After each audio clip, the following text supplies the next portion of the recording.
বাংলাদেশের হয়ে খেলতে বাফুফের কাছে শামিদ সোমের পাঁচ জিজ্ঞাসা।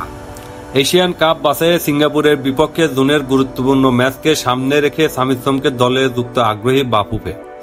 বিষয়টি নিয়ে ইতিমধ্যে কাজ শুরু করেছে বাংলাদেশ ফুটবলের অভিভাবক সংস্থা। চূড়ান্ত সিদ্ধান্ত জানা যাবে এপ্রিলের মধ্যেই। বিষয়টি নিশ্চিত করেছেন বাফুফের সহ সভাপতি ফাহাদ করিম।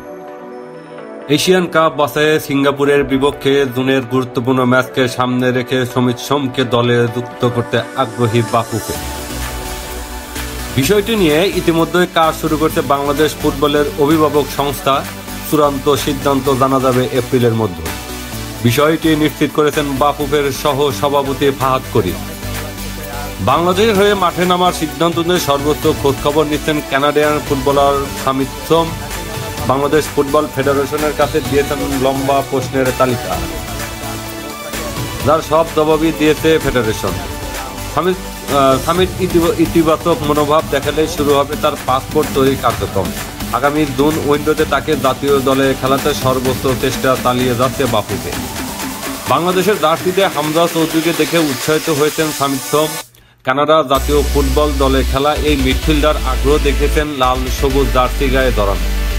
তবে সিদ্ধান্ত চূড়ান্ত নেওয়ার আগে বাংলাদেশ ফুটবলের নিচ্ছেন সর্বোচ্চ খোঁজখবর।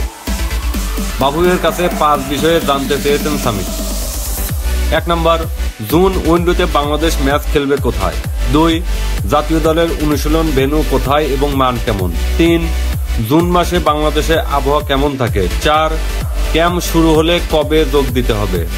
এবং 5 নম্বর, বাংলাদেশে পাসপোর্ট পেতে কতদিন সময় লাগবে?